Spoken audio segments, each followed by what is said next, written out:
siapa ini, Roy Suryo ya, pakar abal-abal ini ya kan, pakar kaleng-kaleng ya kan.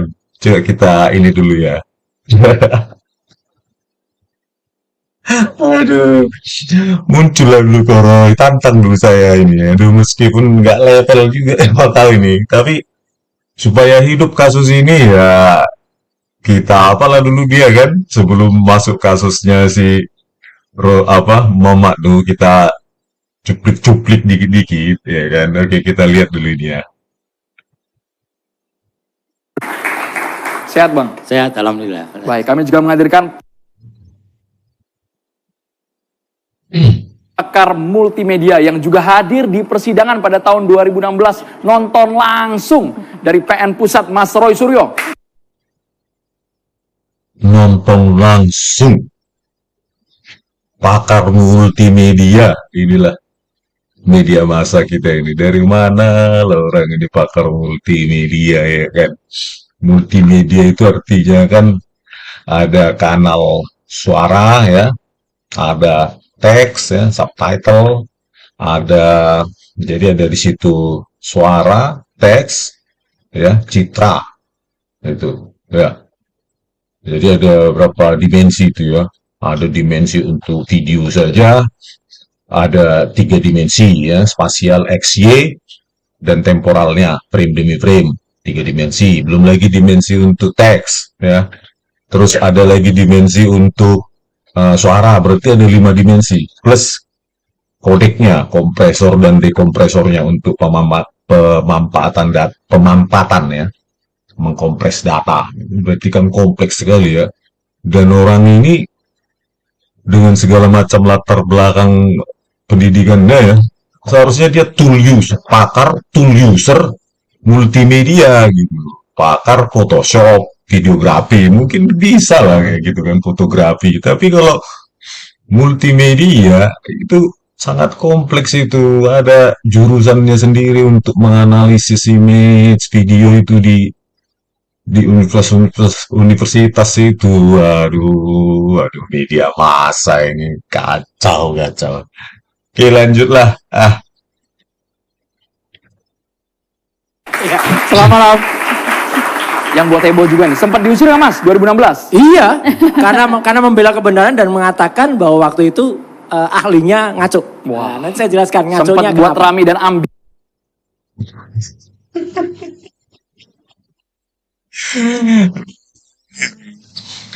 Sempat diusir karena kau nunjuk aku berbohong, karena kau tahu ya mereka berpihak sama kau saat itu ya kan. Sekarang kemana lah kau, kalau berani kau ya kan. Gini aja lah Roy ya, saya kasih tantangan sama kau. Oke, di mana kita jumpa, di TV atau di mana, atau di mana kau. Gini aja Roy, seorang ahli ya itu harus bottom up, bukan top down ya, bottom up. Di mana dia harus belajar dulu secara teoritik ya, dasar-dasar teori yang melatar belakangi keilmuan tersebut ya, matematika kompleks lah segala macamnya. Dan ada pula kalau pada kasus ini dia itu harus memiliki kompetensi programming ya. Kalau saya dulu dimulai dari Pascal itu ya, Pascal basic, bahkan C, C++, baru masuk ke Java, baru sekarang Python ya. Dan itu skill itu didapatkan berdasarkan project ya, bertahap, eksperimen dengan sejumlah kasus ya, khususnya kasus sinyal, image, dan video. Nah sekarang gini Roy, kalau kau memang benar-benar ahli ya, video yang nanti itu ya ada tangan itu, ayo kita analisa. Tapi jangan pakai tool, Roy. Jangan pakai tool user, ya. Pakai program. Kau pilih program apa, ya. Kau bisa Java, Python, C++, Visual C Sharp, dan lainnya, bahkan JavaScript. Nah, kita tentukan sedalam apa kau dalam menganalisa tanpa tool. Di sana nanti kita akan ekstrak yang namanya metadatanya, pakai program, ya, mulai dari height, lebar, tinggi, durasinya, jumlah frame-nya, ya, biar kau tahu. Terus apanya juga, frame rate-nya juga bisa kita ini. Terus sebaran warnanya bisa kita cari histogramnya secara programming, gitu loh. Ya, terus kita bisa ekstrak frame demi frame itu pakai program dan bisa kita uji setiap frame itu ya gerakan dari objek tersebut gitu menggunakan salah satunya ya vector flow dan lainnya sekarang machine learning ya pakai apa namanya apa itu CNN ya kok convolutional neural network yang sekarang sangat populer ya sama recurrent neural network. Kok paham nggak itu? Kalau cuma tuliser kau bilang aku ngaco, ya kau sejuta kali ngaco, Roy. Kalau saya ngaco, membela kebenaran. Kebenaran apa? Kebenaran versi Photoshop. Roy, Roy. Di sebelumnya kau bilang pembesaran 32 kali. Yang saya lihat di sidang itu ya, si perekayasa Muhammad Noor Al-Azhar itu maksimum 3 kali ya dia zoom, Roy. Ya, maksimum itu Roy untuk 12 meter. Kalau sampai 32 kali, kok cari apa kau? Oh, apa aja itu? Senyawa, mulai di bawah meja.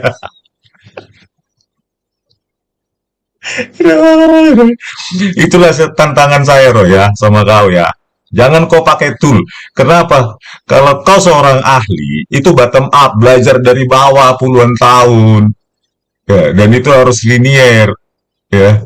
Jadi bukan saya paling jago di Indonesia ini. Enggak, banyak sekali yang lebih jago sama dari saya. Tapi diam di Indonesia ini kan. Urusan mereka lah itu diam kan. Tapi kalau saya ya harus kita bantah ini. Karena apa? Dia melakukan penggiringan terhadap kasus Jessica ini. Mengatakan CCTV tidak direkayasa lewat mulutnya itu ya kan. Nah ini juga 2023 masih dia melakukan penggiringan ini ya kan. Ya saya harus bersuara lah lewat kanal saya ini ya kan. Walaupun hanya menjadi YouTuber amatiran ya kan. Yang penting ya bersuara lah. Daripada kita diam dikiranya ini dia orang kebenaran. Kan gitu. Jadi ya harus kita suarakan kan, kita lawan gitu loh. Karena zaman sekarang ini adalah zaman post-truth. Ya, artinya viral, diekspos sama media, dianggap kebenaran. Nanti kalau koreksi belakangan, gitu loh. Kalau salah ya nanti belakangan, kan gitu sekarang zaman post-truth sekarang ini, disruption ya. Jadi harus kita bantah ini, orang ini. Jadi itulah tantangan kau sama kau ya, Roy ya. Kalau kau berani ketemu kita, kita analisa pakai program kita masing-masing. Programming kita. Ayo, apa itu? Video itu. Jangan pakai tool user kau. Ya, kalau tool user itu bukan pakar, Roy. Itu namanya pengguna. Gitu loh. Sehebat-hebat orang pakai Microsoft Word, bukan berarti dia bisa membuat Microsoft Word. Ya.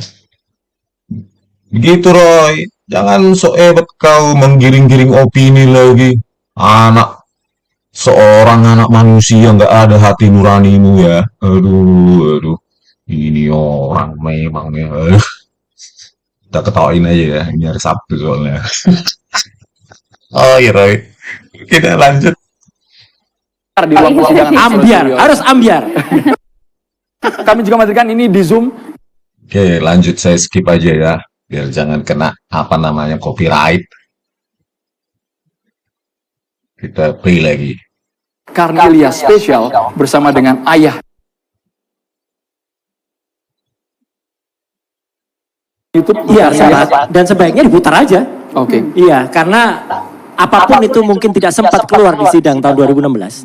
Tapi kalau itu fakta, ya itu ada dan bisa diakui oleh Pak Edi, ya ayahnya almarhumah Mirna, sebaiknya itu akan menjadi fakta yang nanti mungkin kalau ada PK dan sebagainya. Fakta, PK, Roy, pengamatanmu itu sangat dangkal. Fakta. Inilah media post-truth ini ya. Orang semacam ini hanya menggunakan tool langsung pakar. Memang dia, saya akui lah banyak dia mungkin download apa aplikasi terus dia baca artikel singkat di internet, terus pakar.